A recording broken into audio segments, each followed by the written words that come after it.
SpaceX, deorbit burn complete, and performance nominal. Trunk separation initiated. Awesome. Great news. We heard that call out. We heard that call out that the deorbit burn has completed, which is great news. We're moving on to the next events. So at the moment, Dragon is doing a couple of things autonomously. It's isolating the thermal control system fluid loops from the radiator. This system is what will help keep the internal temperature of Dragon temperate for our crew during reentry, as it does heat up a little bit on the outside of the vehicle. Next up, we are waiting for the claw to separate. The claw connects the trunk to the spacecraft, delivers power, telemetry, and fluids, and claw sep is the first step in trunk separation. And we did hear that call out for the initiation of claw sep. So that event is now in progress. We're waiting for the conclusion of claw separation. Nominal trunk jettison. And all of that just happened. Claw separation as well as trunk jettison. There we go. It's a good example of the kind of things that we're listening for on this phase of the mission. Really are back to back, and they're structured in a way that are very timelined, very expected. And so while we wait for those call downs, we want to be very cognizant of, is crew checking back in with ground, is ground checking with crew. But once the vehicle hits those certain points and the commands are retrieved, sent, executed, whatever, that we're waiting for those and we're expecting those. Yeah, and then we do have nose cone closure coming up in just about 3 minutes or so is what we are expecting. And in the background, Dragon is currently inhibiting those forward bulkhead Draco thrusters that we just used to complete the deorbit burn, ensuring it's safe to latch the nose cone shut for reentry. Also, the vehicle has initiated the nitrox suit purge. This will help keep the crew cool and comfortable during reentry, and which again is coming up in a few minutes, that nose cone closure in just about a couple minutes. Now at this point, the nose cone is preparing for closure. That's right. Yeah. And now for those of you just joining us, we are, as Jess just mentioned, we are in the phase of flight where we've now gotten good confirmation that the claw has separated, that the claw has retracted, and that the trunk has been jettisoned. And we're waiting for that nose cone to close. And a minute ago, we had good visuals inside the vehicle showing our commander, Peggy Whitson, and our pilot, Shubhanshu Shukla, engaging with those controls for the vehicle to maintain insight, to understand where the vehicle is at this moment in time. And what you're seeing on your screen is a map of where Dragon is above the Earth. And again, it's making its way over, it's going to make its way over the Pacific Ocean to splash down off the coast of California. And you can actually see how close it is passing by the International Space Station there, which is pretty cool. Yeah. Again, it's amazing being able to actually maintain the kind of awareness we have on this, right? As, you know, last night when we were tracking undocking, kind of understanding where Dragon is relative to station with regards to things like the keep out sphere. It can be easy on a day like Splashdown when we're not talking about from undocking from the space station, to still be able to maintain awareness of where we are relative to it. I think in our orbit is fascinating.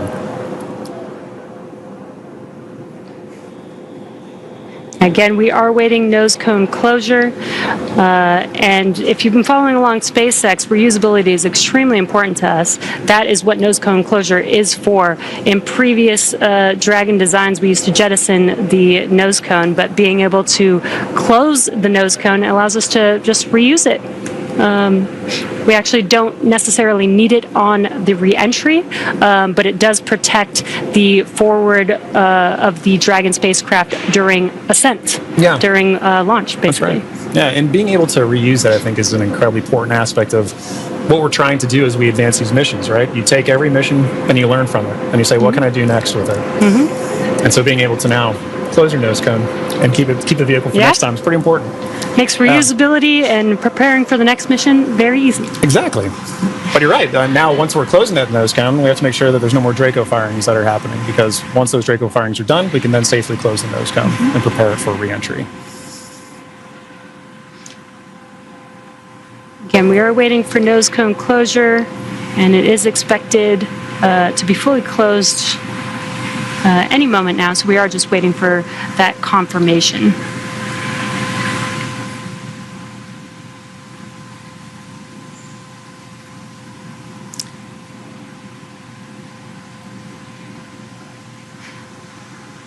And if you're just now joining us, the crew has already completed a deorbit burn, which lasted about 18 minutes long.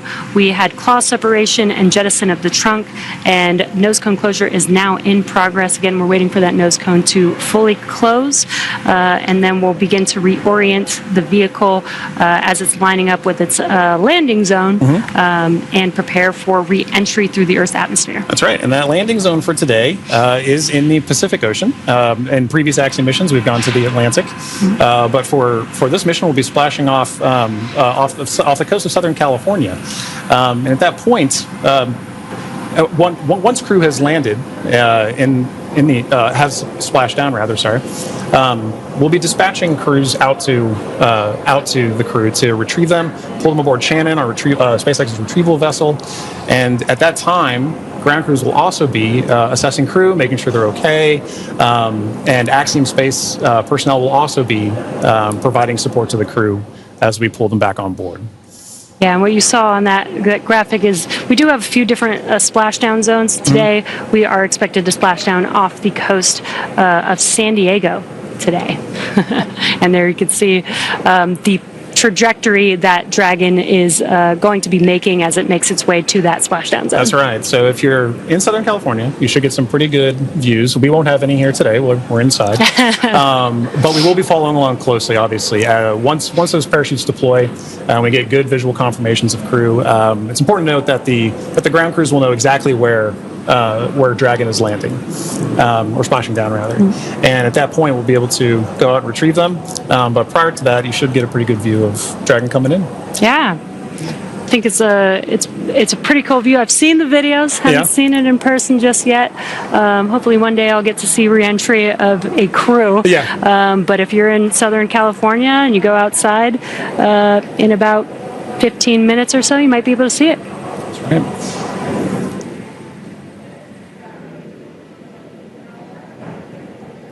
Now, we do expect that the nose cone is fully closed at this point, but just waiting for confirmation of that closure. Exactly.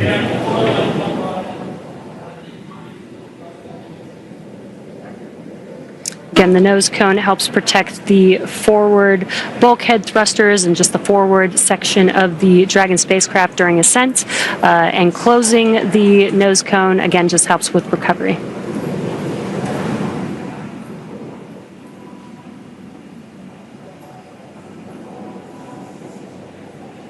So far, we've had a pretty smooth return home. The crew undocked from the International Space Station yesterday at 4:15 a.m. Pacific time. They spent 22 and a half hours coasting, doing a few more orbits in space before they come back down to planet Earth. And we're just under 30 minutes from them splashing down. And again, we have this new clock on your screen, in the middle of your screen, where you see that countdown to splashdown, which I love, because now you can see there's about 26 minutes before we expect them to splash down in the Pacific Ocean off the coast of San Diego today. Yeah, I think having the countdown really helps bring home that they're almost here. It is time for the AX4 mission to come to a close, but this is just the dynamic phase of the missions that's coming to a close. There's so Dragon, SpaceX, nose cone secured for entry. Dragon copy, nose cone secured. And great call out there. Yep. The nose cone is now fully closed, ready Excellent for reentry. confirmation. And what you're seeing on your screen is the core, the crew operations and resources engineer. That's who was talking with the AX4 crew just now. Right. Now, once it's time for our crew to splash down back on planet Earth, they'll be heading to one of several targeted sites supported by SpaceX. Until recently, Dragon recoveries primarily occurred off the coast of Florida.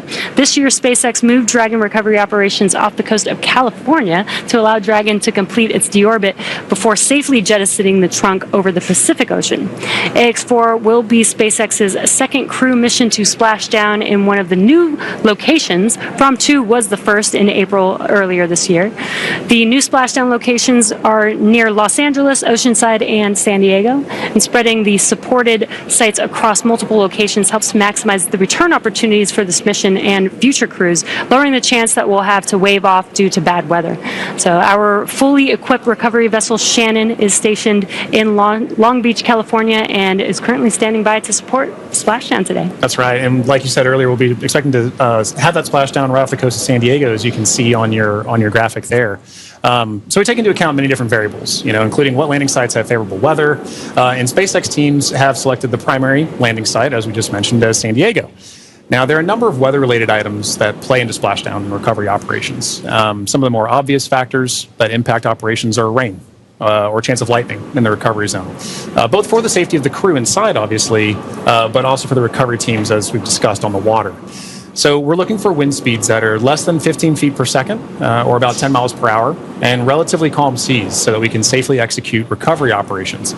And these recovery operations include a lot, right? It's landing a helicopter on the recovery ship to fly our crew back to shore, but it's also pulling the Dragon spacecraft into Shannon, the recovery vehicle. Yeah, and as we've been mentioning, there are a number of variables and criteria that come into play, and they all help ensure safety of both the crew and the recovery teams.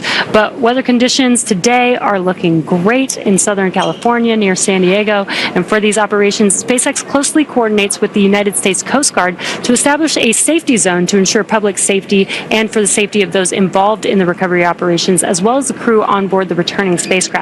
Now, multiple notices are issued to the mariners in advance and during recovery operations, and Coast Guard patrol boats are deployed to discourage boaters from entering the splashdown zones. And that's right. We really want to stress to the public the need to respect this safety zone.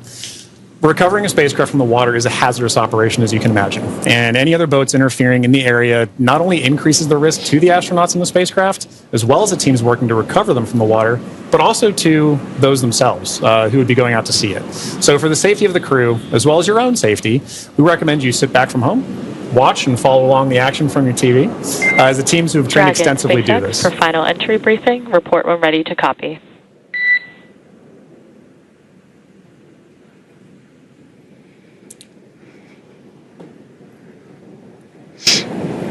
Dragon's ready to copy.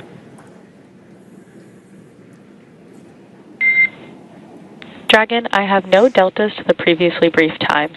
The vehicle is healthy, weather is still looking good, and recovery forces are on site. Predicted comm blackout starting at 0918 Zulu and ending at 0925 Zulu. How copy?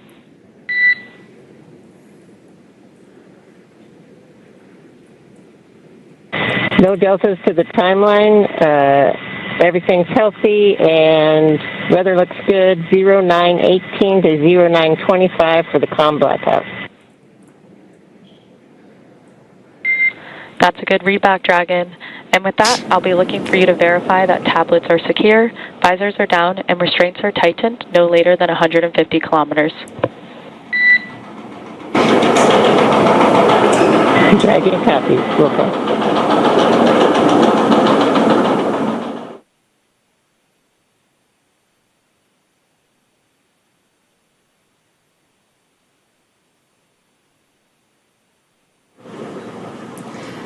And we just had some great comms between the core and the crew. It sounds like everything is a go for splashdown. We are expecting the blackout period to begin at 2:18 a.m. Pacific time. That lasts about 6 minutes, completely expected. We will lose comms with the spacecraft as the vehicle heats up with plasma around it, but we do expect them to pass through that in about 6 minutes and regain comms after that. So really exciting, about 21 minutes away from splashdown. And as you might imagine, astronaut training can be extensive, from training that is specific to each crew member's role to learning SpaceX protocols, space station systems, and preparing for the science and outreach activities that they'll be conducting in space. Private astronaut training is rigorous. In addition to the training in the field like they do through NOLS, or NOLS, the Axiom 4 crew spent about 35 days training inside of Dragon.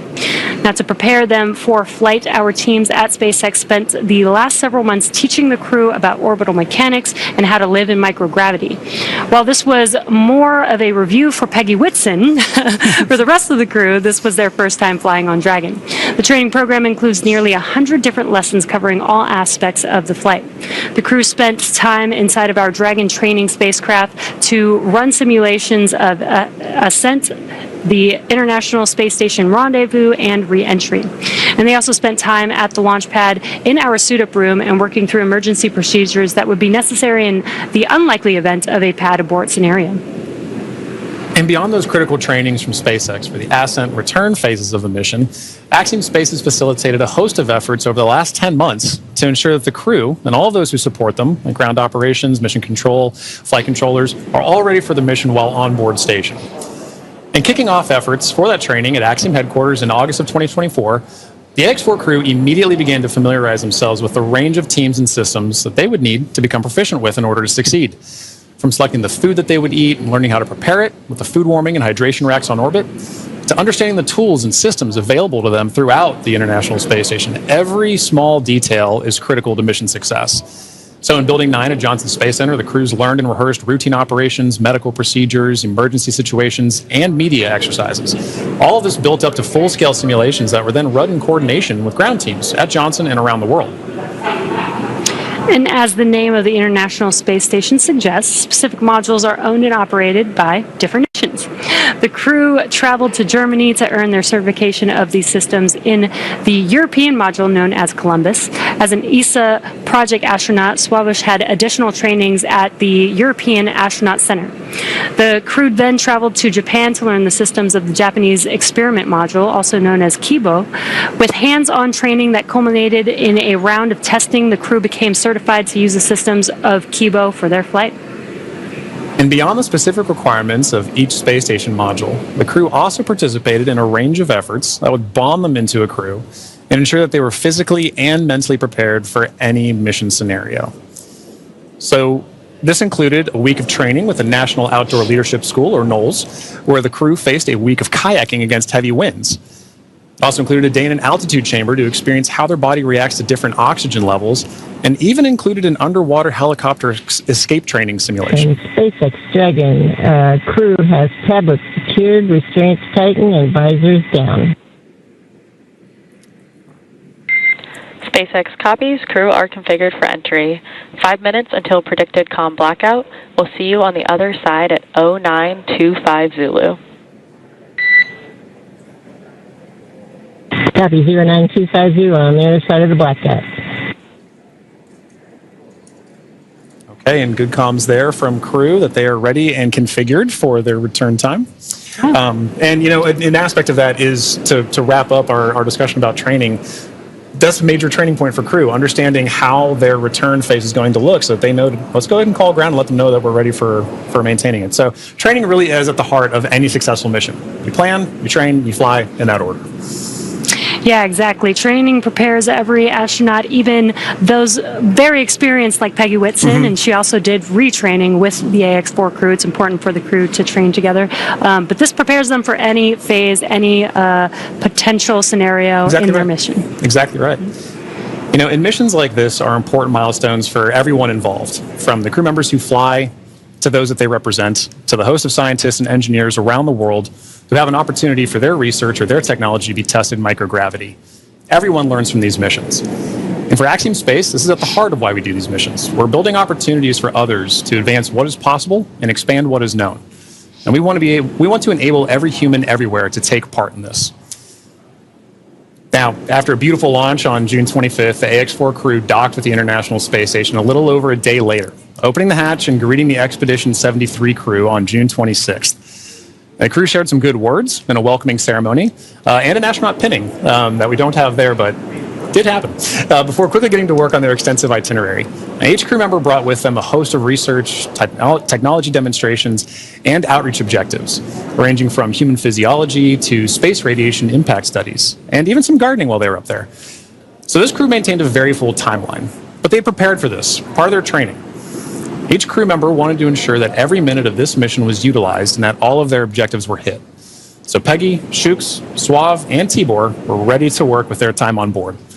Over the course of 18 days on board the station, they accomplished over 60 research activities, as well as more than 20 outreach events.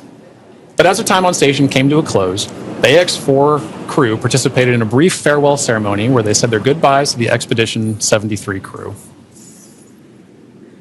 And now for more details on the incredible work performed by this crew on orbit, check out axiomspace.com to see more. Yeah, I love that this crew did so much outreach. 20 events in 18 days is pretty remarkable. Yeah, it's so pretty very impressive. Impressed. Plus the 60 experiments on top of that. So I mean, and as we discussed earlier, it was a huge priority for them to be able to conduct those outreach events for the people of their countries who may not have had a chance to talk to an astronaut to understand why are we going to space. Now they have a better understanding of that, and like you mentioned earlier, it's get them started young. Let them understand the passion of it. I know that my nieces, my nephew, right, they're excited about space. Yeah. They want to be involved in space too. So I can only imagine getting a call from Tibor, getting a call from Suave, and understanding what are we doing up there. Oh, that would be so awesome. Yeah. Now we are expecting that blackout period coming up here in just about a couple of minutes. Now this blackout period, this is when the Dragon spacecraft re-enters back into the Earth's atmosphere. What's going to happen is there's going to be a lot of plasma buildup as it's getting more through the atmosphere. And that plasma is getting to about 3,500 degrees Fahrenheit, building up around the spacecraft. So we will be losing comms. This is expected. Today we're expecting it to last about 6 to 7 minutes, and then we'll regain comms. And you'll probably hear the core after the expected blackout period time has ended. Make some comms, some calls to the crew until they regain the comms and get confirmation from the crew that they can communicate with each other. That's exactly right. You bring up a good point. An expected loss of comm, or sometimes you'll hear loss of signal, or LOS. It's an expected part of spaceflight. It is planned for. They are predictable, and mission operators or flight controllers work through that to understand when are we going to be able to have and maintain communications with the vehicle, communications with crew, and that can happen at any time during the space flight. So for this 5 minutes, right, based on the physics you discussed of the vehicle heating up, it's going to happen, and ground crews can predict for that and work around it. But it's a good reminder that we're waiting for those verbal cues, not just visual cues that we'll get. We've been able to see some visual cues today of crew in their suits, but also be looking for visual cues later, right? Good parachute deploy. We're also listening though for good verbal cues. So we heard a minute ago, Commander Peggy Whitson was calling down saying that crew is in a good configuration for us to go into this period of no comms. Yeah, and we do expect that blackout period has probably begun at this point. That's and right. Speaking of visual cues, I've had the opportunity to talk to some of the astronauts that have flown on our Dragon spacecraft, and they've said it's kind of one of the most spectacular sights they've seen. Really? With different, they said it looks like sparks outside of the window, but with multiple different colors, multiple different looks of what that plasma heating up around the vehicle looks like. So they should be experiencing that right now. The AX-4 crew still inside of the Dragon spacecraft. Again, this blackout period will last approximately 6 to 7 minutes. And again, we won't hear any comms throughout this period until the expected blackout time is complete, and then we'll start hearing comms from the core calling out to the crew. That's right. As we begin the second half of entry, Dragon is now beginning to flush nitrox into the cabin and continuing to top off the AX-4 crew's suits with cool air. Again, this is what will allow the cabin temperature to remain comfortable while, as I mentioned, the external temperatures reach 3,500 degrees Fahrenheit. The heat shield is pointing forward, leading the spacecraft to the landing site. Dragon's primary heat shield is comprised of Pika 3.0, which stands for Phenolic Impregnated Carbon Ablator. First generation Pika was first developed by NASA for studying and sampling comets within our solar system. SpaceX then partnered with NASA to develop Pika X, which was the second generation product used on all Dragon 1 commercial resupply missions that successfully resupplied the space station on 20 missions. Pika 3.0 was developed specifically for use on Dragon as we prepared to begin flying crew with enhanced structural and thermal properties that optimized the heat shield and drove down cost and mass. The remainder of the Crew Dragon spacecraft spacecraft is composed primarily of a SpaceX proprietary ablative material. It's another class of thermal protection, which is lighter weight versus Pika and protects the underlying composite structure during re-entry to ensure the structural capabilities are maintained. Now, while Dragon will experience temperatures well over 3,000 degrees Fahrenheit during peak re-entry conditions, the characteristics of the TPS or thermal protection systems, coupled with the Egress environmental control and life support system in the pressurized interior, will ensure that the AX4 crew will stay cool and comfortable during all the phases of re-entry through splashdown with all that heat surrounding them. Exactly right. Well, now, as AX4 set a new benchmark for private astronaut missions with the most research activities executed aboard an Axiom space mission to the International Space Station to date. With over 60 experiments representing 31 countries, the mission showcased the growing global interest in leveraging low Earth orbit for scientific discovery. The research portfolio included 8 technology demonstrations, 12 life science investigations, and 27 research projects. And this research spanned a wide range of disciplines, from cancer biology to regenerative medicine to even artificial intelligence, agriculture, and materials science. And this further demonstrates how low Earth orbit is a platform for innovation.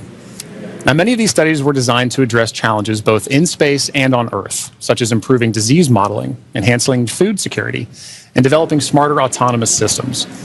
Now, the scale and diversity of the AX4 research portfolio reflect a shift toward more collaborative science on orbit together, positioning commercial astronaut missions as catalysts for advancing knowledge and solving real-world problems. You know, Jesse, I think this is one of the most important things about a mission like this, is it allows us an opportunity to understand we have a number of problems that we're trying to address on Earth, and it is a unique opportunity to be able to go to low Earth orbit and understand some of the key aspects of that kind of research. And missions like AX4 really allow for those kind of problems to continue to have momentum behind them to be solved. The International Space Station has been tackling so many of these problems for over 2 decades now. Yeah. And that research needs to continue. It needs to keep going.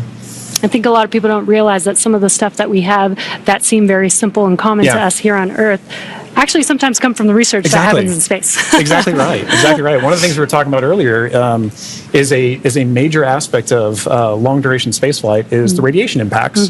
And I know for me personally, I thought one of the really interesting research topics or research experiments that was being conducted on orbit for AX4 was looking at what are the different materials and properties that we can use to protect against space radiation. So during the mission, we had a great call between Peggy Suave and Dr. Lucy Lowe with Axiom Space to discuss exactly what it is that we're trying to protect for and understand why space radiation is so difficult to wrap. So, missions like AX4, they're all important, and we are now seeing great confirmations of the Dragon spacecraft making its return back to Earth right now. And while we are in a blackout period, this is an excellent view, seeing Dragon from the ground as it's re-entering back into Earth's atmosphere. Now, that blackout period is expected to conclude at 2:25 a.m. Pacific time, so just a couple more minutes here, and then hopefully we'll get some comms back between the core and the crew. But in the meantime, at least got some cool views of the crew almost back down here on Earth. Exactly right. And making that kind of visual confirmation is such an important part of what we're tracking today. We're tracking a lot of very dynamic operations. And so being able to see what we see on the screen there is incredibly important for mission controllers. Dragon, SpaceX, comm check.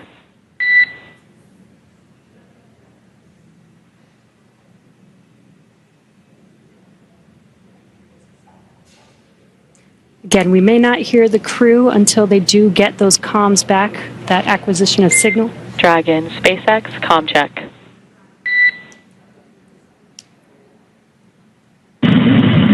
SpaceX, Dragon, we have you loud and clear. Dragon, we have you the same. Expect automated chute deployment. Dragon copies, automated chute deploy. And great news, as you heard there, we got comms from the AX4 crew. That's exactly what we're waiting for, and I love that you can hear the excitement in Peggy's voice, too. It's like she's done this before. Maybe a few times. A great live view on your screen inside of Dragon as they are re-entering the Earth's atmosphere. And we did hear confirmation that there will be the automatic drogue and parachute deployment coming up here shortly. And on your screen with that great live view. GPS converge. Expect nominal altitude for drogue chute deploy. Copy. Nominal GPS chute deploy. Now we're going to hear a lot of comms back and forth throughout these last 5 minutes here as the Corps will be calling out their altitude as they're making their way down, as well as when the drogue parachutes deploy and the main parachutes deploy. And then as they get closer and closer to Earth, just keeping the crew updated with how close they are before splashdown so that they can expect that splashdown. Exactly right. Exactly right. Those are the things that crew that you're seeing there on the left side of your screen are following along with their onboard telemetry. And for you at home as well, you can see on your screens as well things like vehicle speed, vehicle altitude. All those are really important metrics that we're trying to understand as part of the visual confirmations, the audio communications or the verbal communications that we've gotten with crew. But we're also getting vehicle communications and telemetry to all understand how we're looking as we lead up to these next 4 minutes before. And there you can see on your screen the seats are rotating for the crew. This prepares them for that splashdown, so they do brace for drogue window. They do reorient the crew depending on the dynamic events that are happening, so the crew does lean back during re-entry. Crew is braced. And then they are sitting up a little bit more upright for those drogue and main parachutes to deploy. That's right. Having them in that position helps distribute the forces correctly so that when they're experiencing that dynamic event, they're as comfortable as they can possibly be. Yeah. We're now waiting for confirmation that the Dragon's chutes have deployed, coming up here just in under a minute or so. Just prior to the deployment of the initial drogue chutes, Dragon automatically safes the propulsion system. Dragon then deploys its drogue parachutes to stabilize and decelerate the vehicle. Then just before drogue deployment, seats automatically rotate to 26 degrees, which we just saw there, to keep the crew within acceptable G limits for entry and landing. And excellent view. Great view. Drogue parachutes are deployed.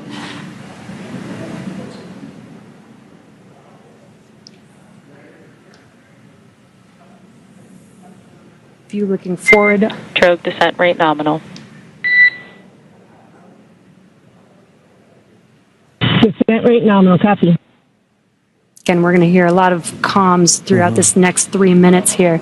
This is looking forward on the Dragon spacecraft up at the chutes.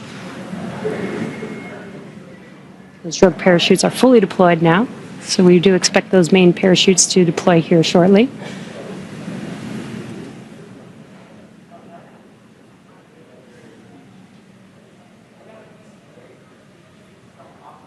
If you're just joining us, we have now confirmed that the AX4 crew on their return home is roughly 2.5 minutes out from splashdown, and our main chutes have deployed.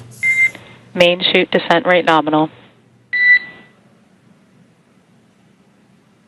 Copy. Main chute descent rate nominal 1,000 meters for Dragon. We copy 1,000 meters. Great visual confirmation as well as those comms that the 4 main parachutes have deployed. Again, we are going to be slowing down the vehicle from 350 miles per hour all the way down to just about 15, 16 miles per hour by the time that the vehicle touches down and splashes down into the ocean. Exactly right. You mentioned these beautiful visual confirmations that we're getting. An important aspect of today's specific splashdown is that it's occurring at night. That's Dragon 800. Copy 800 meters.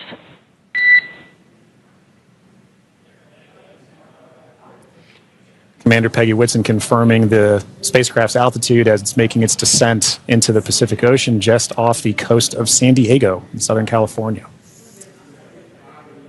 Yes, love that it's coming off the coast of my hometown. 600 meters. 600 meters. And at 600 meters, we're just under a minute before that expected splashdown. The landing in water is a lot simpler and more reliable. Provides a little bit of margin against unlikely parachute issues. We did have to learn how to make Dragon waterproof as we are splashing down into the ocean. But SpaceX copies 400 meters. Reminder to brace for splashdown.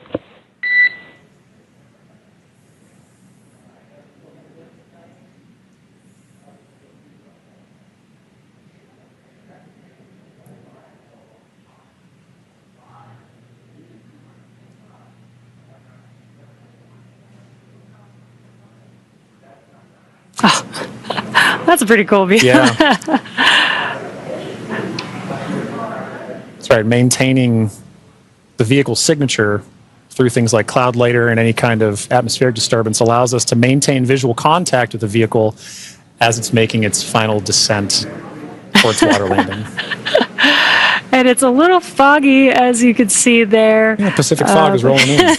We've got some very bright lights as Dragon, you can see the ocean there. Dragon is about to touch down in just a few seconds here. And working their way towards the vehicle are the SpaceX and Axiom support teams that will be present for the next phase of our splashdown coverage today. At this point, we'll be waiting for confirmation of the crew's safe landing, and then we'll move into the phases of this mission, which are really, let's recover the vehicle, let's recover the crew, let's make our assessments, and at that point, we'll be covering. And we have splashdown of the AX-4 crew back on planet Earth. Welcome home.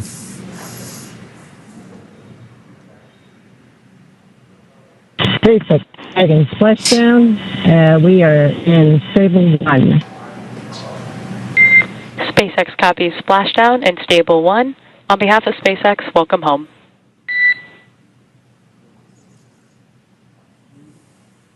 And thanks for the great ride and the safe trip, and Grace is happy to be back. We are happy to have you back home safely as well.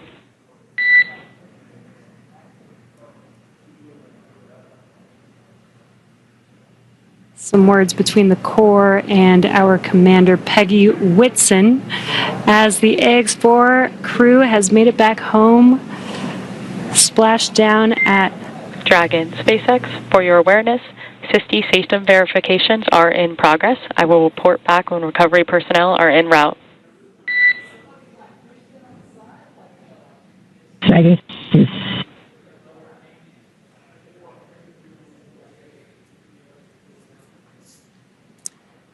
Yeah, so now you can see a couple fast boats are going to be approaching the Dragon spacecraft. They're going to start with making sure that the spacecraft is safe. They're going to do some sniff checks. They're going to pick up those main parachutes. As Dragon splashed down, the chutes were immediately cut to make sure there's no safety issues there. So we'll pick up those main parachutes up.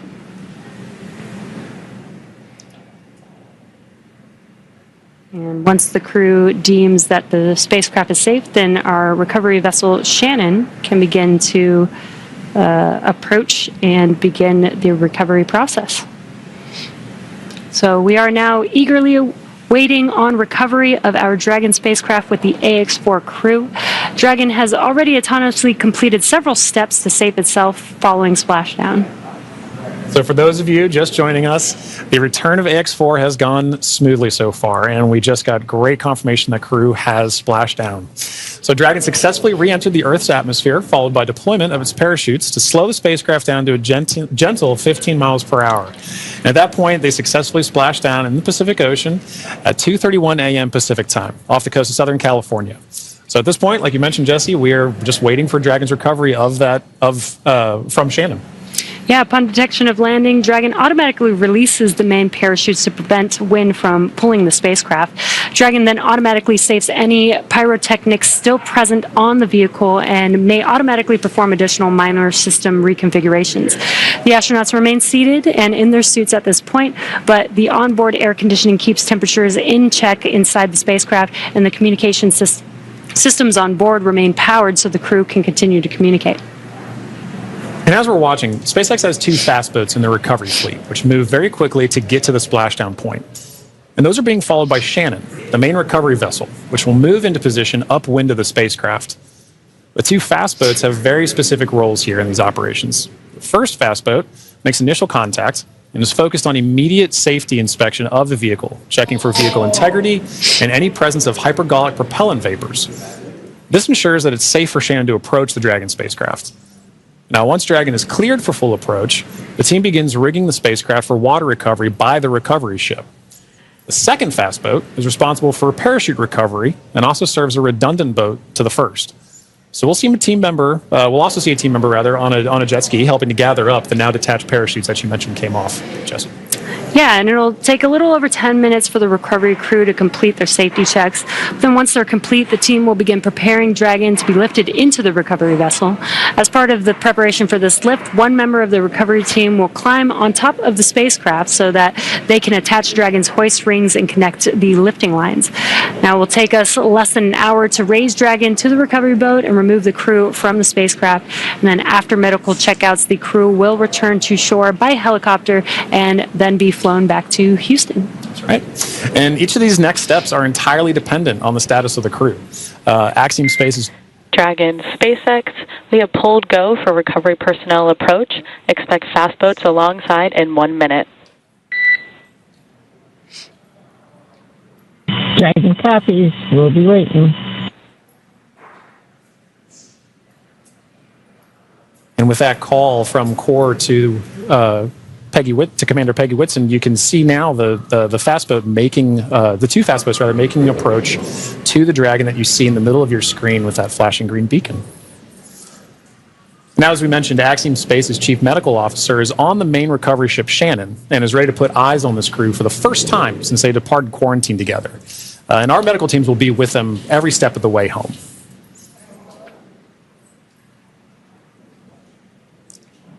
And it is nighttime, so we do have this infrared camera to help us see a little bit more clearly. That's the Dragon spacecraft in the middle of your screen there.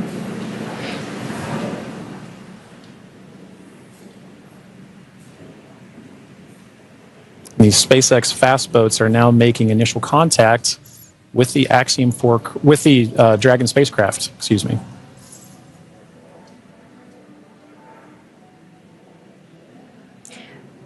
You can also see the red and green lights on Dragon, just similar to starboard and port on a ship. We have that for nights like this where it's a little bit harder to see the orientation of the vehicle, so those red and green lights help us understand which side of the vehicle and orientation that we are approaching.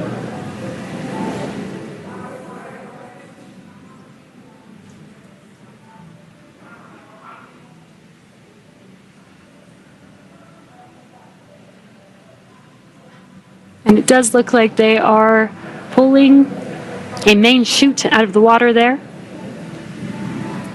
Again, those detach immediately as soon as the spacecraft splashes down. This helps prevent the wind from dragging the spacecraft after it's splashed down and helps keep the crew safe.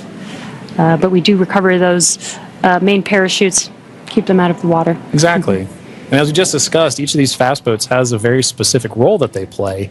That is all part of, again, the ground operations that support the retrieval and recovery of the spacecraft, as well as the X4 crew. So all of these are part of the ground training that's required in order to pull off those operations safely and successfully. So even though we're having, splashdown at night, right, we're able to ensure that we're executing smoothly, but executing successfully.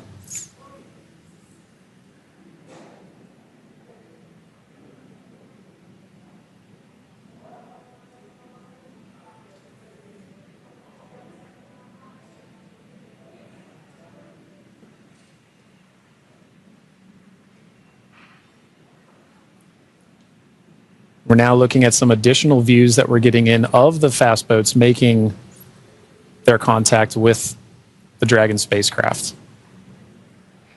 And we should be seeing a crew member actually climb on board the spacecraft. Yep. Do some final safety checks, and then help begin setting up the rigging for the spacecraft to be lifted out of the water.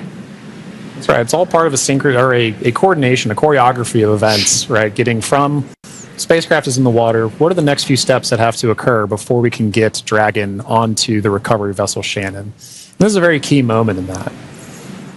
Yeah, and right now you can see them doing the sniffs, making sure that there's no hazardous gas or chemicals around the vehicle, and that it's safe for the team to actually approach and climb onto the spacecraft.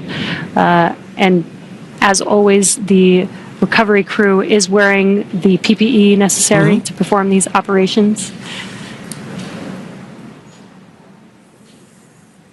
PPE is personal protective equipment. It's a good reminder that even in this phase of the mission, we're excited crew is home, but the job's not done yet. We're taking this time to make sure that we're operating smoothly, that we're operating safely, so that we ensure a safe return for the crew on board the vessel and back home to their families and teams. Yeah, we call conclusion of the mission when the crew egresses the spacecraft, and egress means to exit the spacecraft.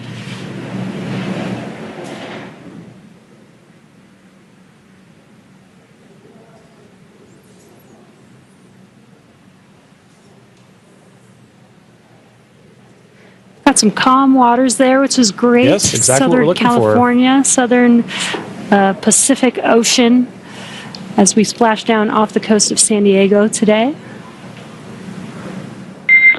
Dragon, SpaceX, hypergol sweeps, and unfired ordnance checks are nominal. Rigging is in progress. Approximately 5 minutes until capsule lift. We have SpaceX flight surgeon standing by. Please confirm crew are ready for post-splashdown PMC. Dragon, copy go, and we are ready for post-PMC. Copy that, Dragon. The next call you hear will be from flight surgeon on Dragon to ground privatized.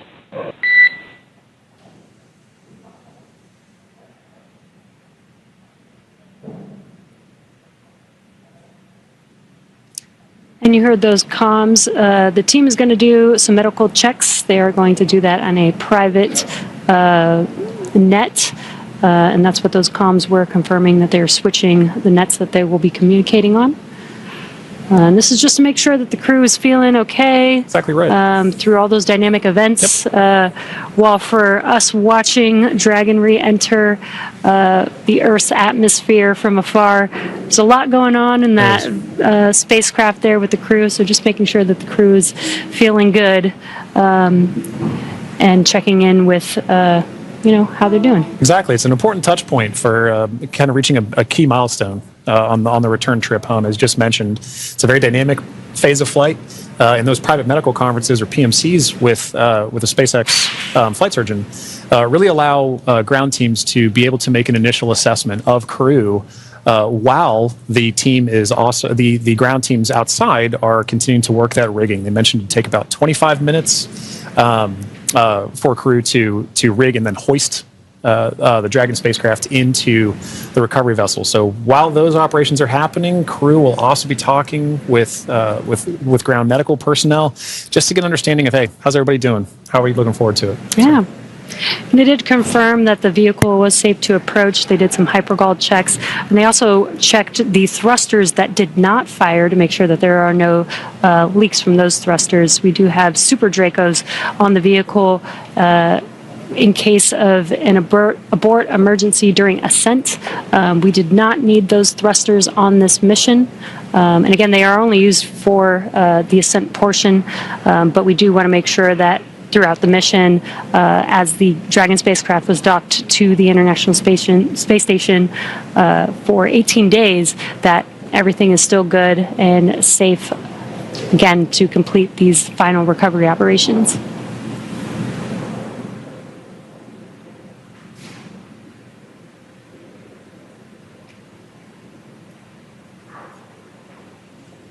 And again, it's a little dark because it's very early morning, but you can see the little window on Dragon and the light. Little light inside there as the crew is patiently waiting recovery operations. It's a very different view that they're having outside that window than they had for their flight up and their flight home. Yes. But all the same, I'm sure that they're also glad to say, hey, we're home. If you're just joining us from home, you are seeing live views of the Dragon spacecraft that has returned home from the Axiom 4 mission. After launching on June 25th, the Axiom 4 mission... Dragon, SpaceX, Dragon to ground is now unprivatized. Com check.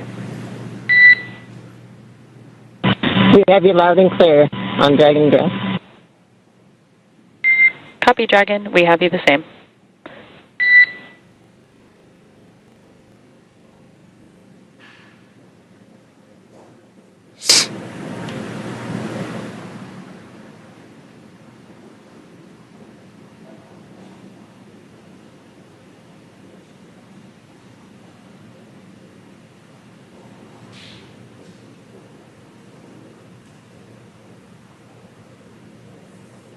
You can now see on the screen SpaceX support personnel beginning the rigging procedures to ensure that the Dragon spacecraft is rigged. SpaceX, be advised, we're going to step into transitioning the forward link. COM will be unavailable for approximately 5 minutes. Rigging continues nominally. Dragon copies, 5 minutes. LOS.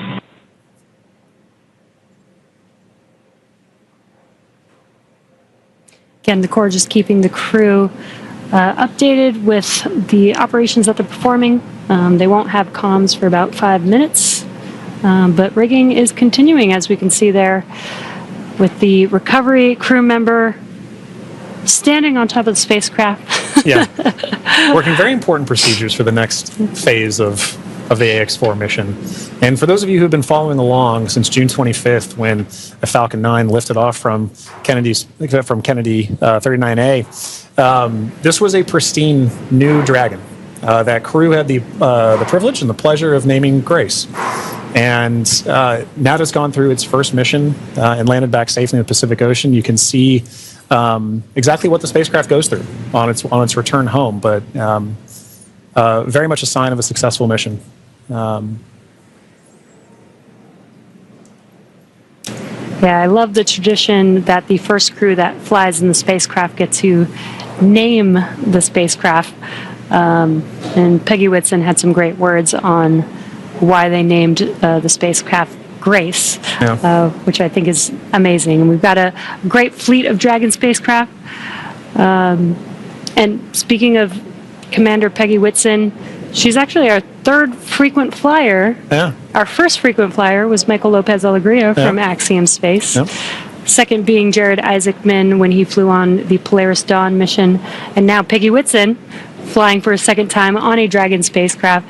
At SpaceX, we're trying to make these vehicles reusable, just like aircraft when you fly and fly over again multiple times a day. And we're getting closer and closer to that with the same crew members flying again, which is awesome.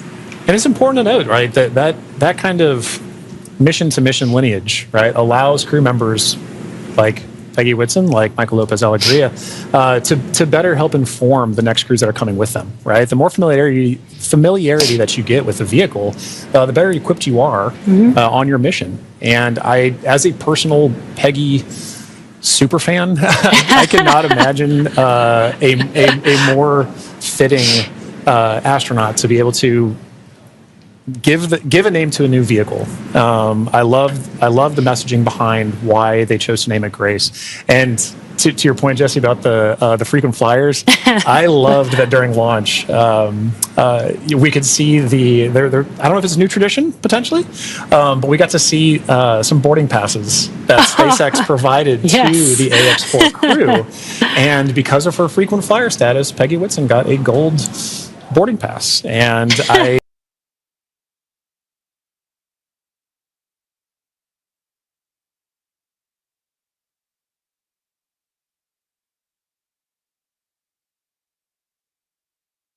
I absolutely adore that she was able to have that distinction.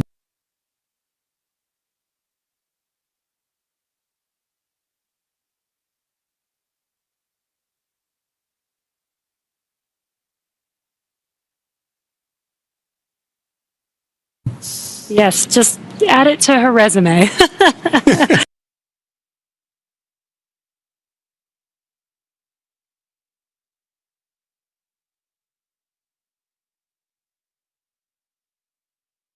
Yeah, you can add it to the resume. SpaceX frequent flyer.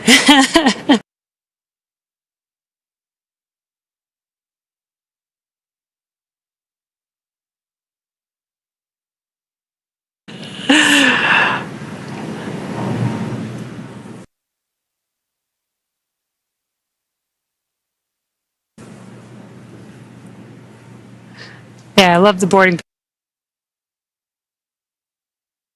passes. Again, always trying to make it as common as aircraft, planes that we fly on every single day. Exactly. And we're still just in the beginning, but I feel like we've made a lot of progress in the last 5 years, and we still have a lot of new things, new missions, and improvements that we want to make to, future spacecraft and launch vehicles. So I'm excited for the future. I really do believe that we could get to aircraft, plane, regular flight, multiple flights a day within our future. I think we can. And, human spaceflight it's a team sport. And it is something that you are always learning from.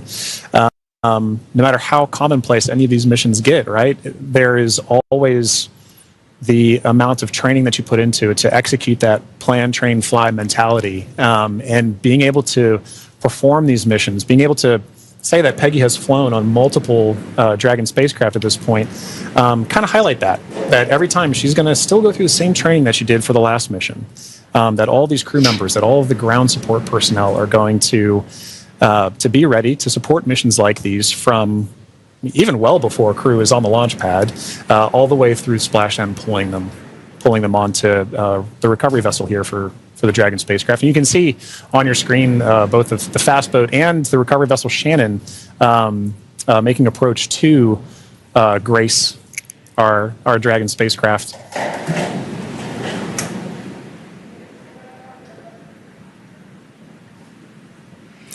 There you can see what we call the Dragon nest. When the spacecraft is lifted up out of the water, it's going to seat into that ring that you see there at the end of the recovery vessel there. And once the spacecraft is nestled into the nest, it'll translate to a deck that meets the height of where the hatch on the Dragon spacecraft is. That'll enable the crew to egress or exit the spacecraft easily onto a platform in the recovery vessel. And talking about the crew, Jesse, we've mentioned this idea of this kind of understanding the aspects of spaceflight, as mentioned earlier, being able to do STEM engagement on the mission, but also being able to spend time and honestly, your crew commander being somebody like Peggy Whitson, for Shooks and Suave and Tibor to be able to take that knowledge back to their respective space agencies and to their countries is a huge step forward for what you just mentioned earlier about making sure that that human spaceflight as a team sport continues for everybody to understand what's going on, because now Shooks and Suave and Tibor have a very important distinction, and they now have a very unique perspective on what it takes for a human spaceflight mission to occur. as first time astronauts, they're going to take back all that knowledge from their time on the International Space Station and be able to make huge impacts with their space agencies and their countries. Yeah, I'm sure they learned a lot from Peggy Whitson, but also the other crew members that are currently on board the International Space Station. They got to interact with so many different people with diverse skills. Exactly. And 18 days is quite a long time in space. So it's a good amount of time. I believe this is the longest duration for an Axiom space mission so far. That's right. We heard a lot of those kind of sentiments shared between the AX-4 crew and the Expedition 73 crew currently on the International Space Station during their farewell ceremony, during their undocking last night. It really kind of underscored the aspect of once you're up there, once that hatch is open, it's all one team. It is. Like we keep saying, it's a team sport, but once they were in there integrating with the Expedition 73 crew, that AX-4 crew was learning so much more. And it was highlighted in everything that they were able to execute, right? We mentioned earlier over 60 research projects, over 20 STEM engagements, outreach events. Over 18 days, that's an incredible amount of time packed into their timeline, just coupled with sleeping and being there, but also like the aspects that they're not timeline, but engaging with the crew, sharing cultural touch points, understanding each other, getting to learn each other. And they did have the benefit of getting to meet this Expedition 73 crew before their flight. So by the time they were opening that hatch, they kind of knew each other. And I think it's an incredible aspect of this mission for sure. It's so awesome. Yeah. I wonder what their comms were. I'll meet you in space. Exactly right. I wish I had the ability to say that. That'd be so cool. One day when we're all able to fly in space. All right, sounds good. I'll see you in space then. See you in Spacetown.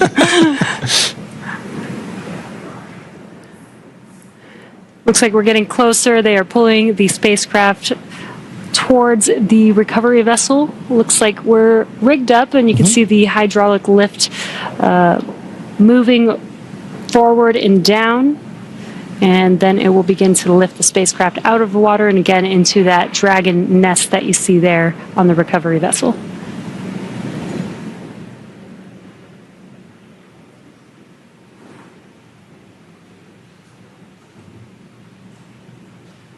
I think one of my favorite parts is the recovery crew that's on the spacecraft gets to jump into the ocean when they're done. Yeah. And it's nighttime in the Pacific, so it might be a little cold. We'll be a little chilly. But definitely a unique part of the job. Exactly right. And you can see all the support crew. There was just a fast boat on the screen that made its way off screen there, but you can see the number of support crew that's kind of going into supporting an operation like this. It may look like it's not happening very fast, but there are a lot of steps that each of these crew members are responsible for ensuring that the Dragon spacecraft is pulled into that nest safely but smoothly, and they're working towards that now. There he goes. Love that. Despite the freezing temperatures, it looks fun. And he got out of the water pretty fast, so I think you're right about that.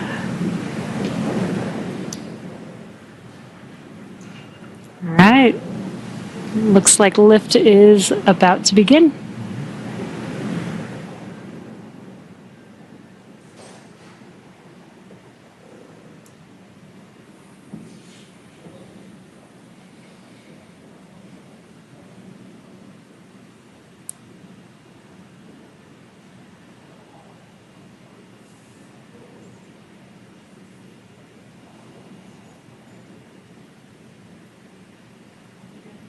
For those of you just tuning in, the AX-4 crew splashed down off the coast of Southern California a little under 30 minutes ago.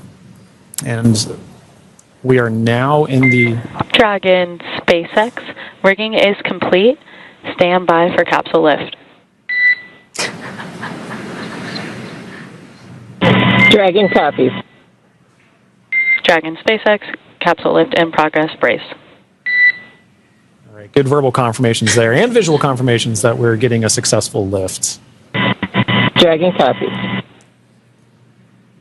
And again, those comms crew can't see what's happening outside of the spacecraft, so letting the crew know what's happening so they understand, the vehicle moving, what those different feelings are with the spacecraft moving around. Trying to give crew some level of situational awareness of where they are and where they're going next. So Dragon will remain in the nest during the crew extraction and for the journey back into port. The spacecraft is currently was just lifted, as you saw, and set on the nest. And from here, it'll be centered and oriented. And then from there, Dragon will be translated into the hangar underneath the helipad aboard the ship so that we can then open the hatch. And once open, a SpaceX medical doctor will be the first one in to check on the crew to see if they are ready to egress out of the vehicle. And as we noted earlier, Axiom medical teams are also on the recovery vessel working in tandem with SpaceX staff to assess and assist the crew. The astronauts will egress, or what we call exit, from Dragon's side hatch, pending spacecraft orientation in the water. Before opening the hatch, the spacecraft's cabin pressure must be equalized with the outside environment. Now, once the hatch is opened, that will be the Axiom 4 crew's first breath of fresh air since boarding Falcon 9 at the start of their mission on June 25th. And that will be an exciting moment for the crew, I know. But for the crew and also for the ground crews, getting that first confirmation of your crew exiting the spacecraft, getting good medical checks, and then coming out and giving a thumbs up is something everybody wants to be able to see, and we'll be able to see it soon. Yeah. And it looks like the spacecraft is nestled into the nest. Dragon, SpaceX, welcome aboard the recovery ship. Apology for the delayed call earlier. We are still working to transition the forward link. Recovery personnel are completing their final checks, and I will let you know when we are ready for translation across the deck to the Egress platform.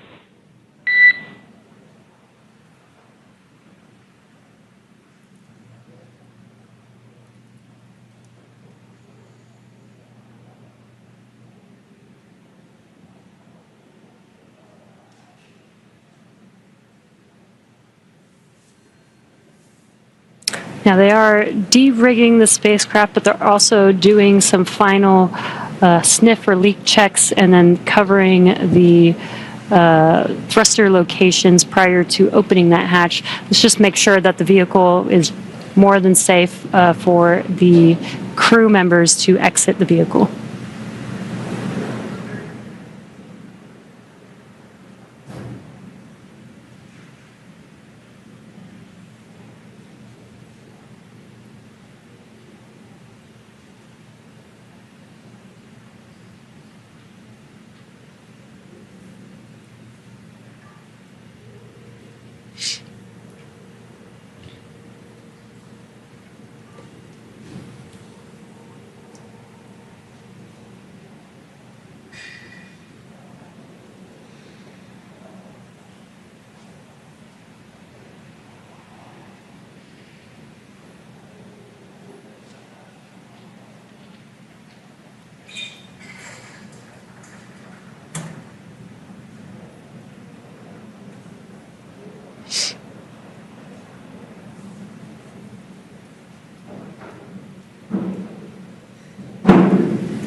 Again, if you're just now joining us, the Dragon spacecraft has been lifted onto the recovery vessel Shannon. Now the recovery crew is safing the vehicle. They're putting some covers on the thrusters of the vehicle just to ensure, now that the spacecraft is no longer in operation, we don't need those thrusters. They did some sniff checks before they put some covers on it. SpaceX, comm check. We have you loud and clear in Dragon. Copy that, Dragon. We have you the same. Welcome aboard the recovery ship. We are working to troubleshoot the forward link transition. Stand by for translation across the deck. I'll let you know when we're ready for that. Okay, copy.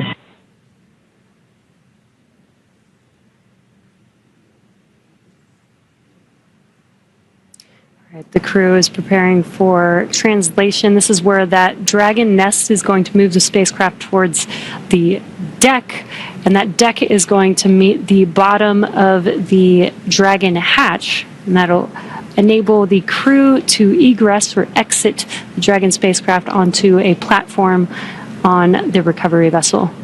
And again, the recovery crew looks like they may have finished safing the vehicle in preparation for that translation. As you mentioned, Jesse, that hatch that you see right in the center of the spacecraft, when we see crew egress from that, SpaceX medical personnel will be there to assess crew and assist them along with other ground support crew out of the spacecraft. And at that point, that will be our first time being able to see the AX-4 crew since their liftoff to the International Space Station on June 25th.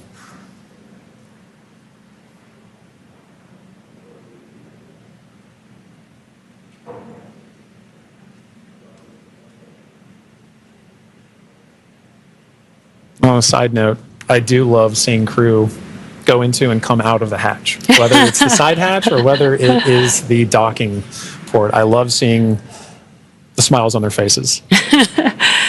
Yeah, it's going to be exciting for them once we open this Dragon side hatch. Again, it'll be the first breath of fresh air in about 20 days for them since they boarded the Falcon 9 on launch day.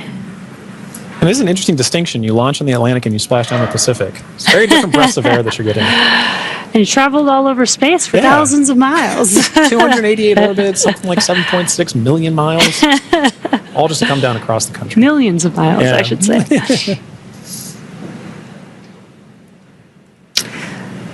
It's definitely a great passport to have. It is. Maybe that could be the next memento that that we can provide crew before they lift off as a passport that they can see. I think the locations would be orbits. That'd be really cool. Outside of Earth. Yeah. Earth orbits, low Earth orbit.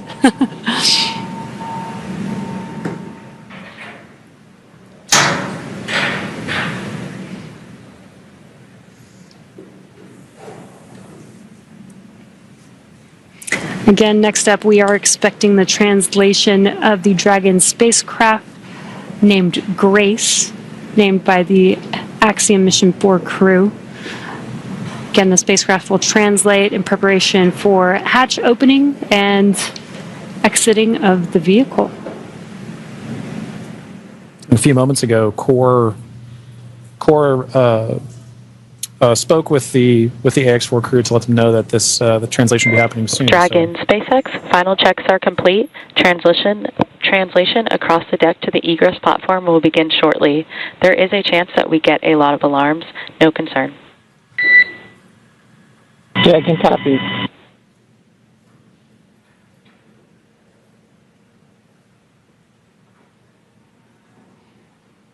And we have movement. Translation is beginning.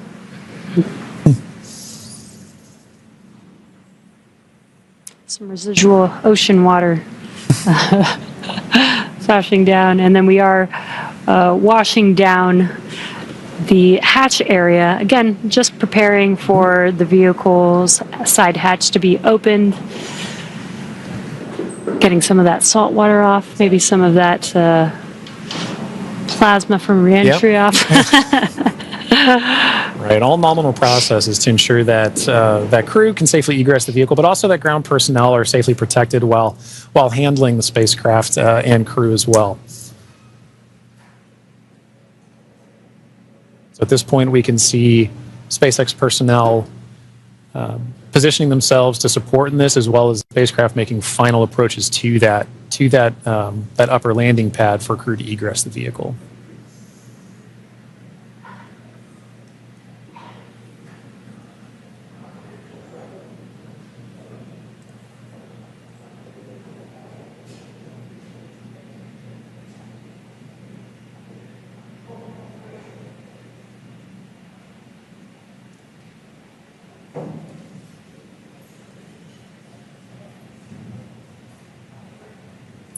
And after that freshwater washdown of the hatch area, we're seeing some final wipe downs as well.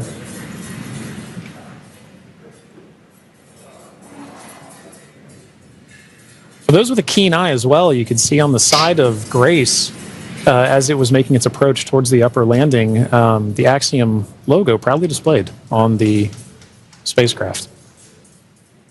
We had some great shots during the docking footage of SpaceX, Axiom, making a beautiful image of the vehicle docked to the International Space Station. It's a little worn. A little toasty. A little toasty. A little toasty. All part of nominal ops, though. 3,500 degrees Fahrenheit will do that.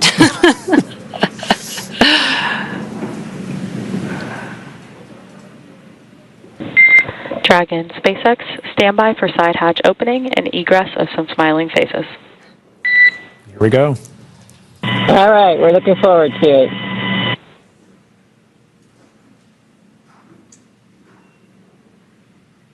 They are just about to open that side hatch, and again, first person that'll greet the crew will be the medical officer.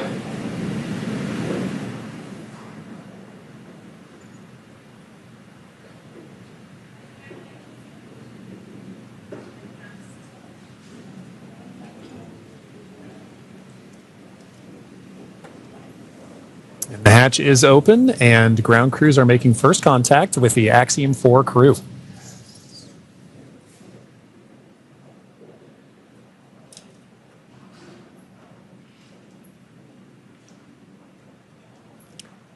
And you see that square looking tool, that's just a protector for the hatch seal for while the crew egresses. This is a reusable vehicle, so we are protecting both the crew as well as the spacecraft, making sure there's no damage that happens and that the crew doesn't bump their head on anything on the spacecraft.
Looks like we're getting, the crew's getting some first photos. Yep.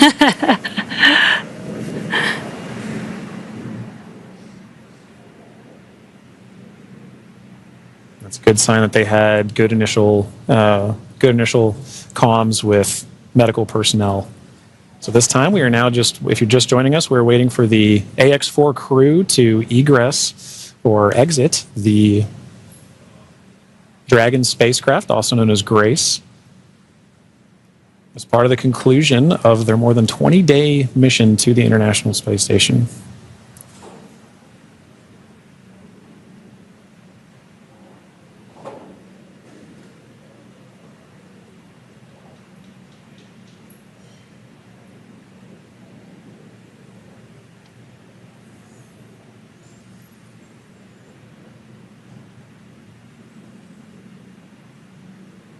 You can see the crew is handing some of their cargo. That looks like their tablets that they use throughout their mission. Making it a little easier for crew to make their way out of the spacecraft as well.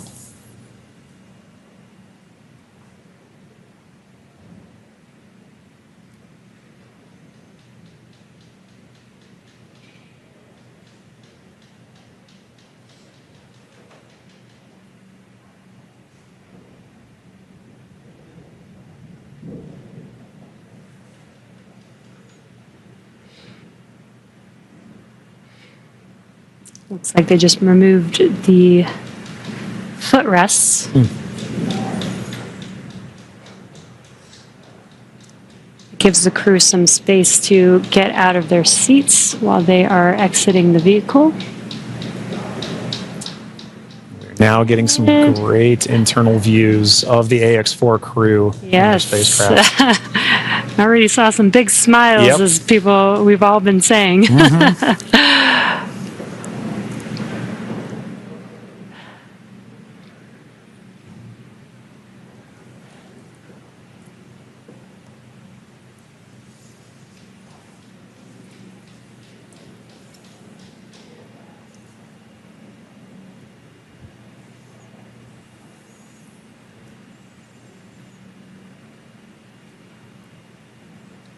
As we wait for the AX-4 crew to egress the vehicle, you can see ground crew is still putting in aspects of I'm not going to call it rigging, but hardware to help the crew get out of the spacecraft more easily. Reminder that they've been in microgravity for a little over 20 days, and occasionally your first few steps back on Earth can be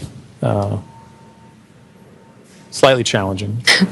It's a little different in microgravity than dealing with the gravity here on Earth.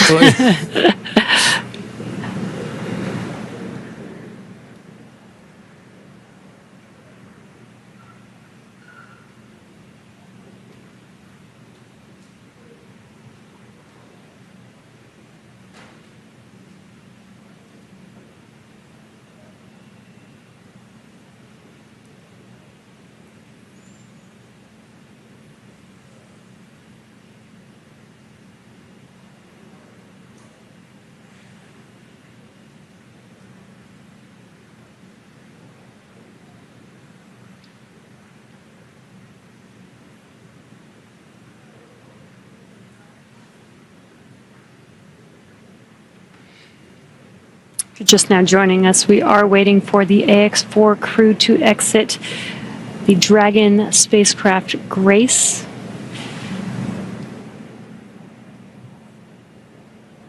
Peggy, Shooks, Suave, and Tibor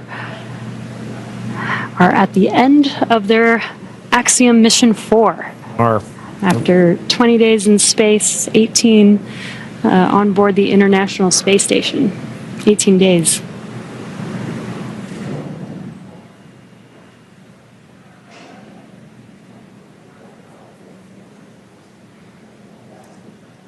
Now this wraps up a very significant portion of the mission, but it's not entirely over. We still have a few medical checks to go, and then in addition to that, the AX-4, all the research done on the AX-4 mission is all going to be in a world of post-processing, analysis, assessment, and that's all part of it, as well as crew debriefs.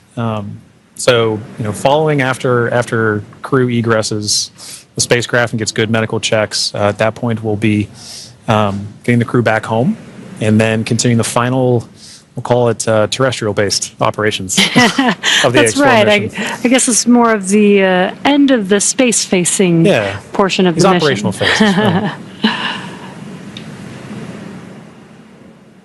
We're still going to take our time to get there. You can see ground crews are still working with the crew members and hardware inside. They've established some ground support equipment to help in the aid of the AX-4 crew getting out of the spacecraft.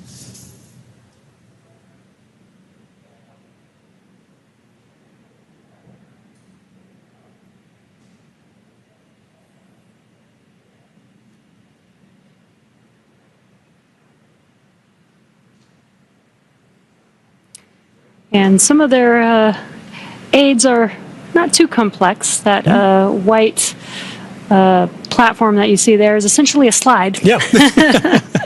But an important one. A very important slide. But in addition to that slide, we do have, there's a complex tool that you mentioned earlier, Jesse, about protecting the seals. We can see now crew looking to make, the first crew members looking to make their egress from the spacecraft along that slide. Sliding out.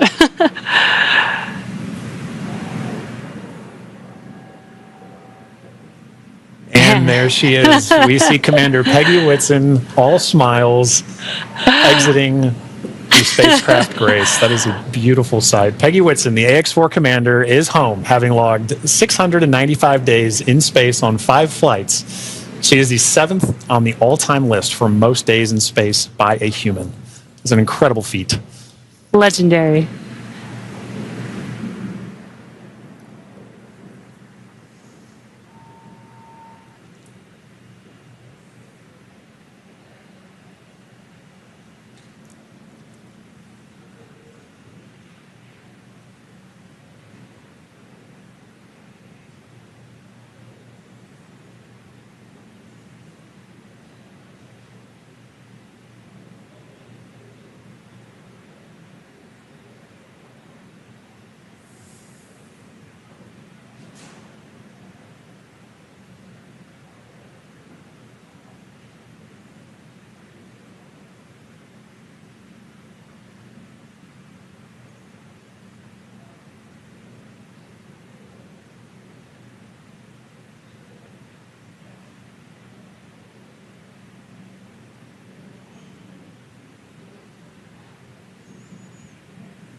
So far, we've had Commander Peggy Whitson exit the Dragon spacecraft. We are waiting for the remaining 3 crew members of the AX-4 crew. There's no real order to the egress. It's really up to the crew. So we're patiently waiting to see who's up next. Right.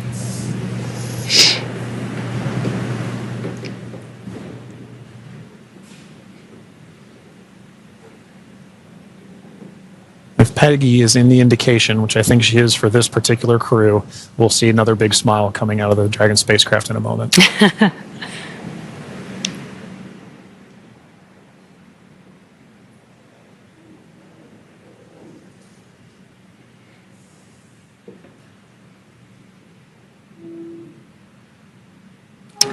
And we've got our pilot, Shubhanshu Shukla, as our second crew member exiting the spacecraft. And some big smiles, as you said.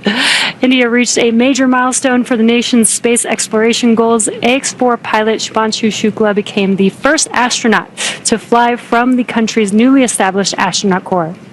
His participation marks a vital step forward for ISRO's Gaganyaan program, which aims to send Indian astronauts into space aboard domestically developed spacecraft. Shukla's flight demonstrates India's readiness to execute international missions and reflects the country's broader ambitions to become a key player in the global space community. As India continues to expand its capabilities in crewed spaceflight, this mission serves as both a proving ground and a symbol of its commitment to innovation, collaboration, and leadership in space exploration.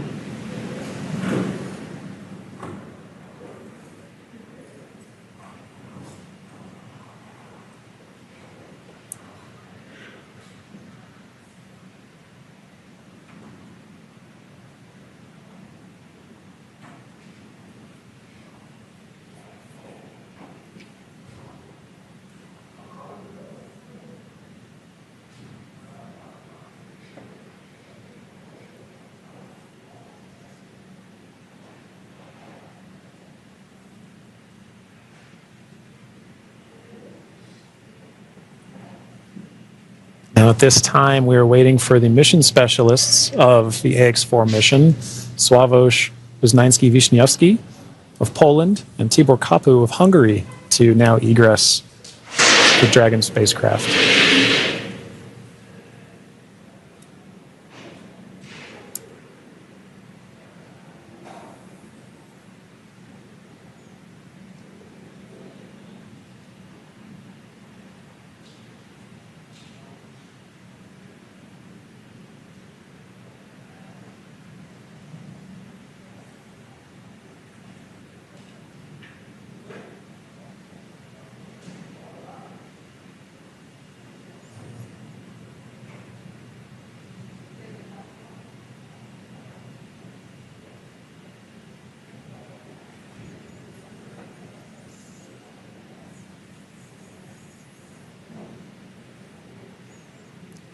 We have our third crew member now egressing the vehicle.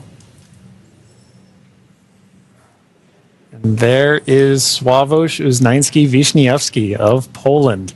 Sław is all smiles for this, which I love to see. Now, Poland's participation in the AX4 mission through the Ignis program marked a pivotal step in the country's growing role in space exploration. Astronaut Sławomir Uznański-Wiśniewski, flying in partnership with the European Space Agency, led a research agenda focused on some of the most pressing challenges in human spaceflight: mental health, artificial intelligence, and radiation monitoring. These areas are critical not only for ensuring astronaut well-being on long-duration missions, but also for enabling safe and sustainable exploration beyond low Earth orbit. The Ignis mission reflects Poland's strategic investment in cutting-edge science and its ambition to contribute meaningfully to the future of deep space travel. It also signals a broader shift in Europe's space landscape, where emerging space nations are taking on increasingly vital roles in shaping the next era of exploration.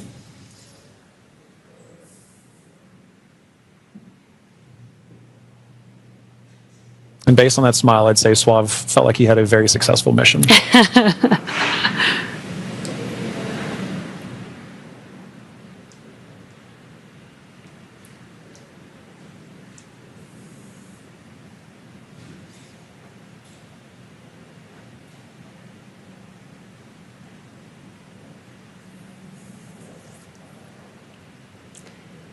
Three or four crew members have exited the Dragon spacecraft. We're now just waiting for the final crew member, Tibor, to exit the spacecraft here.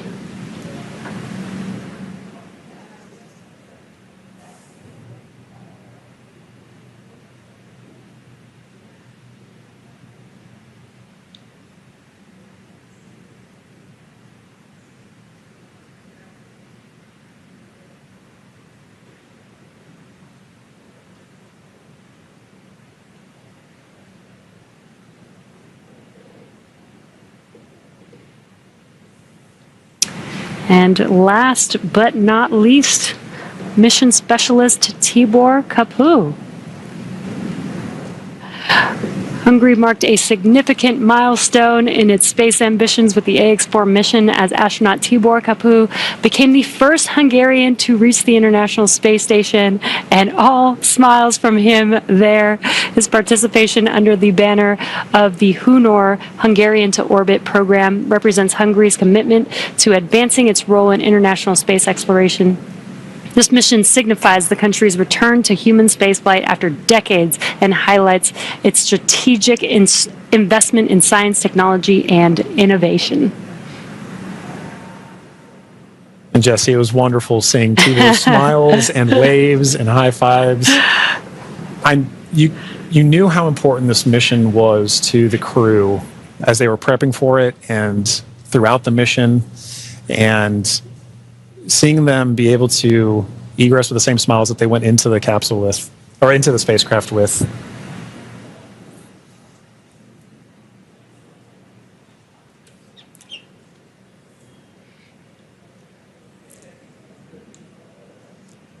Well, at this point, the crew is now safely back home on Earth. Yeah. Now that our crew are safely back home on Earth and getting the first checks by SpaceX and Axiom space medical teams, we're going to wrap up our live coverage of their historic return. AX4 lifted off from Launch Complex, from Launch Pad 39A at 2:31 a.m. Eastern Time on Wednesday, June 25th, and arrived at station on Thursday, June 26th. They spent about 20 days in space and 18 of those days on the International Space Station before undocking yesterday. And then this morning at 2:31 a.m. Pacific Time, they splashed down off the coast of San Diego, California. What an amazing journey it's been for them so far. Yeah, it's been absolutely incredible. And Jesse, it's been fantastic again. Jesse, thank you so much for joining me on this, and I'm glad we got to spend this time together. But now this crew's entire trip is home, we're ready to move on to the next phase of the mission. So to SpaceX, thank you for an incredible flight and taking such great care of our crew. To NASA, the International Space Station partners, and the Expedition 73 crew, thank you for helping make the efforts of the AX4 mission possible. We're really looking forward to collaborating with everyone again soon. And a special thank you to ISRO, ESA, and Hunor for entrusting us with this mission. And to all of you watching at home, it's been an honor and a privilege to share the journey of Peggy, Shooks, SWAV, and Tibor to space and back again. So as we bring this mission to a close, we celebrate how the AX4 mission continues to demonstrate that the opportunities presented in microgravity have now grown to include more countries, more institutions, industries, and individuals than ever before. Through missions like this, we're redefining the pathway to low Earth orbit and building for beyond. So be sure to check out axiomspace.com to learn more about flight opportunities available along our journey to the world's first commercial space station. I'm John Rackham, and we're now signing off with a final welcome home to the crew of AX4. And I'm Jesse Anderson. Thanks to everyone for joining us on another successful mission to the International Space Station. Check out spacex.com/launches for updates and for the schedule of upcoming missions. And be sure to follow at SpaceX on the ground that are going to be working to retrieve them. And we'll be covering that a bit more later as well. Exactly. We are expecting splashdown to be approximately 2:31 a.m. Pacific time. And we, again, if you're just now joining us, the deorbit burn is expected to start in a couple of minutes, approximately at 1:37 a.m. Pacific time. That's right. And again, if you've been following along with SpaceX and splashdowns, typically we splash down off the coast of Florida. Just recently, we have changed this trajectory to splash down off the coast of California, which I'm really excited about because we are expecting to splash down off the coast of Southern California. Yeah. I'm born and raised San Diego, California, so I'm really excited that Southern California gets to be able to see some of these potentially reentry burns of the Dragon spacecraft. I know. I kind of wish we were outside right now to be able to see that ourselves, and sadly we're not. But And what you could see on your screen is mission control here in Hawthorne, California. This is where the core who speaks with the crew the entire mission all the way through splashdown is in this room, along with all the rest of the responsible engineers monitoring this mission. They monitor the mission from the beginning, from launch, from the day of liftoff all the way to splashdown. yeah, and similarly in Houston, at Axiom headquarters, we have MCCA. That's Axiom's Certified Mission Control Center. You can see Axiom flight controllers, working in MCCA around the clock, same as what Jesse mentioned for mission control here in Hawthorne. We have 24/7 coverage in all of these control centers, and that's making sure that while crew's up there, we have them supported fully from the start of the mission to the end of the mission. And on a day like today, right, it's a very critical operation. We want to make sure that we're there supporting them as well. So we've got coverage all the way from their return and into landing. Yeah, a little cheesy, but teamwork makes the dream work. Working in tandem with Axiom Space and our SpaceX members here. Exactly right. We've got to do it together, and I love that we can work in tandem in each mission control and bring the crew home safely. Exactly right. And both those control centers, like we said, work throughout the mission together. Right, on launch day, we have SpaceX's Mission Control Center here in Hawthorne working with Axiom's Control Center in Houston, as well as NASA's Control Center in Houston, Johnson Space Center, and Kennedy. So we have all these launch complexes that work together, all these control centers that work together, and that doesn't change throughout the course of the mission. It really does exemplify the teamwork that we have to make missions like Axiom 4 happen, or AX4 happen. And all those flight controllers that we see there, they go through a rigorous amount of training to get to those positions, right? To be able to support crew and to be able to understand what crew is going through so that they know exactly what's going on in that mission in that time frame. Yeah, exactly. And we are still waiting for the deorbit burn or confirmation of the deorbit burn to start. It should be starting any moment now. Again, we're just waiting for the call out. We do expect it to last approximately just under 18 minutes for this deorbit burn for this specific mission. That's right. And if you're just tuning in, after that deorbit burn, we'll then proceed into a few more dynamic operations following that. We'll look to be jettisoning the trunk after we do a CLOS separation, and then from there we'll move into nose cone deploy and parachute deployment. So, or nose cone closure, sorry, and then parachute deployment. So we've got a very full day coming up ahead after this deorbit burn starts. And we did get confirmation that the deorbit burn has begun. Again, it will last approximately 18 minutes, just under 18 minutes. Now, this deorbit burn is the last time those 4 forward Draco thrusters will fire. Dragon has not yet entered Earth's atmosphere. This deorbit burn is what will line the vehicle up and put it on its final trajectory to the landing site and off the coast of Florida today. Right now, our crew are using their screens to keep tabs on the burn duration, Draco thrusters firing, and trajectory details like entry angle, spacecraft perigee, and how much distance remaining until deorbit burn termination. Dragon is flying itself. It is an autonomous vehicle, so all the crew has to do is stay strapped into their seats and keep tabs on things. Enjoy the ride. That's right. Well, to talk a little bit about the AX4 mission, what it is. The AX4 mission has really been remarkable in a number of ways from start to finish. And each of these missions, like we talked about, demonstrate the amount of teamwork that we work on. But they're also iterations on the process of flying to and living on station. And each of these provide more opportunities to understand how we live and work together in low Earth orbit. And this crew has certainly done just that. Yeah, let's take a moment to properly meet and introduce the crew. Yeah. Our mission commander is Peggy Whitson of the United States, and we actually don't have enough time to cover her entire resume because it is incredible. But to give a few highlights, Peggy earned degrees in biology, chemistry, and biochemistry. She was the first female commander of the International Space Station. She has spent over 695 total days in space, during which she logged 60 hours across 10 spacewalks. She is a 2-time commander for Axiom Space, having previously served aboard AX2, and she was just inducted as a member of the 2025 Astronaut Hall of Fame class. And congratulations, Peggy. Pretty incredible. And up next is mission pilot Shubhanshu Shukla of India, whose call sign as test pilot is Shooks. Shooks represents the Indian Space Research Organization, or ISRO. And he's also an astronaut designate of India's inaugural human spaceflight effort, Gaganyaan, an Indian-built rocket and spacecraft. He was commissioned into the Indian Air Force Fighter Wing in 2006. He then achieved the rank of Group Captain in 2024 and has over 2,000 hours of flight experience aboard aircraft, including the Sukhoi 30 MKI, MiG-29, Jaguar, Hawk, and Antonov On-32. Pretty impressive resume. And our third crew member is mission specialist Sławomir Uznański-Wiśniewski of Poland. He is representing the European Space Agency as a project astronaut coming from the reserve class of 2022, much like Marcus Wand, who served as a mission specialist on AX3. A scientist by trade, Sławomir has earned his master's degree of science with honors from Łódź University of Technology in 2008, Master of Science from Université de Nantes, and a graduate engineering diploma from Polytech Nantes in the same year. He also spent 2 years as the engineer in charge of the world-famous Large Hadron Collider in Switzerland beginning in 2018. And rounding out this crew, mission specialist Tibor Kapu of Hungary represents the Hungarian to Orbit Astronaut Program, also known as HUNOR.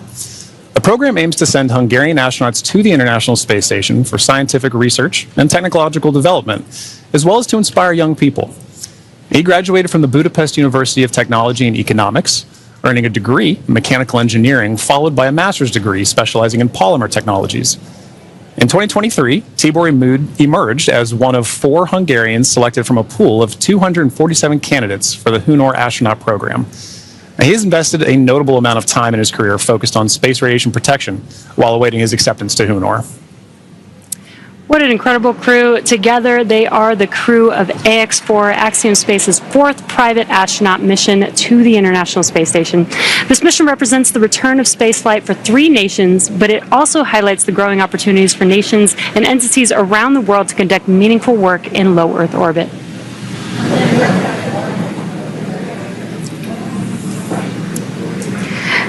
And we are, again, if you're just now joining us, the deorbit burn has begun for the crew, and this deorbit burn lasts just under 18 minutes. So we still have about 10 more minutes to go in this burn, and we are patiently waiting for that burn to conclude. Exactly right. And at the end of that burn, like we mentioned earlier, if you're just now joining us, we'll move into claw separation and trunk jettison before we move into nose cone closure and then parachute deploy. So we've got a few dynamic operations that are coming back to back, coming up here shortly. But, Jesse, we were talking a little bit about that crew. I had the pleasure of meeting them a little bit before the mission, and you can really tell that this crew has taken it upon themselves to really make sure that a priority of this mission is outreach. They really want to ensure that who they are representing, the people that they're representing, are getting an opportunity to come aboard with them and understand why they're up there, understand why they're going on missions like AX4, why AX4 is a mission that needs to exist to further everything. And I know that STEM outreach is something that you find pretty fascinating yourself, right? Yes, John, you already know that. I love outreach. I think it's super important. There's so much technology emerging and growing and advancing, and I think it's super important for the young people to get interested in it while they're young, so they can further explore that interest when they do get older and when they can, go to school or go into a professional field. So I think it's great that this crew specifically did multiple outreach events during this mission. Over 20, I think you said, right? Yeah. Yeah, and it's one of those things, too, where for a lot of times, this may be these kids' first times getting to understand, like, what goes on the International Space Station? What kind of things can we research in space? I know one thing that kind of resonated with me is, when I got to meet Suave, as he's known by some, especially the crew, his background in microelectronics, right? He's carrying that on his research here today to understand how does space radiation, which is a huge problem to solve, right, for long endurance, for long-term, long-duration spaceflight missions, how are we going to solve the problem of space radiation? And not just for humans, but for electronics. And so for this particular mission, they were, and we'll cover a little bit of this later too, but they were flying some experiments to assess, like, how can we better protect these in orbit? So I think Suave, Tibor, their backgrounds really help kids understand, how can I tie my research to the practicalities and understanding of how do we live and work in space. And honestly, this is what we do all of this for. This is what Axiom 4 is for, and other missions have been for, is to do that research. I think a lot of people don't realize astronauts are scientists. They are. Doing a lot of experiments. Exactly. First and foremost, the reason we're up there is to understand, how are we going to keep doing this? How can we keep doing this? So every mission that we work together, we learn from each other. Every mission that this crew goes on, from AX1 up through AX4 now, we all build on the last mission before it. We've been doing it for years. We're going to continue to be doing this as well. So it's really exciting to see them put that emphasis on not just the research, but also the outreach to get the next generation of people to do the next missions. Yeah, I love it. If you're just now joining us, again, there is a clock in the middle of your screen where you can follow along with the timeline of the mission all the way towards Splashdown today. And also in the bottom right-hand corner of your screen, there's a little graphic showing Dragon and its thrusters firing. So while we are not showing some live views at this moment, you can kind of see which thrusters are firing, and there's a lot going on. So Dragon is very active right now, but love this new graphic that we have. Really cool to be able to kind of see. You might not be able to always see it live, and when we do see it live, I love you can actually see the little bursts of thrust. But in case we don't have any live views, you guys can follow along with that graphic in the bottom right corner. And speaking of live views, excellent inside of Dragon with our commander and pilot there. That is at the front of your screen is Commander Peggy Whitson. And if you're looking right past Peggy Whitson as well, you can see our pilot Shubhanshu Shukla interacting with Dragon's controls there right now. But as you mentioned, Jesse, Dragon is a fully autonomous vehicle on this way home. So kind of tying back to one of the things you mentioned earlier, being able to see the thrusters firing like that really highlights a good point. When we don't have